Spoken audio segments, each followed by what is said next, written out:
नहमदुहु व नुसल्ली अला रसूलिहिल करीम अम्मा बाद फ़ाऊज़ु बिल्लाहि मिनश शैतानिर रजीम बिस्मिल्लाहिर रहमानिर रहीम। अस्सलामु अलैकुम डियर व्यूअर्स, आपके जदीद फ़िक़ही मसाइल के फेवरेट चैनल फतवा ऑनलाइन से मैं हूँ शब्बीर अहमद। हमारा आज का टॉपिक है दौराने इद्दत मुलाजमत पर जाना। ये एक सवाल है जो कि हमसे जुनेद साहिब ने पूछा है।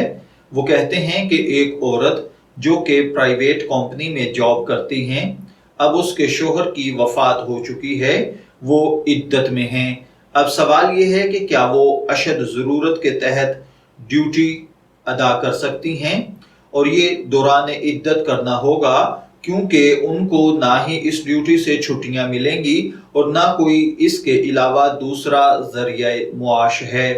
तो क्या ऐसी सूरत में औरत जॉब के लिए घर से निकल सकती है या नहीं?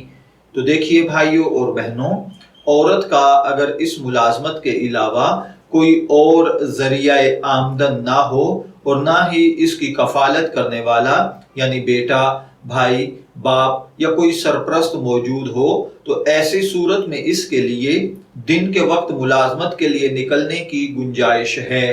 ताहम रात होने से पहले इसको अपने शोहर के घर वापस लौट आना जरूरी है।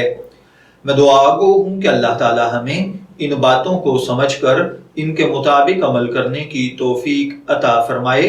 शब्बीर अहमद को इजाजत दीजिए, फिर हाजिर होंगे किसी नए टॉपिक के साथ। तब तक के लिए अल्लाह हाफिज।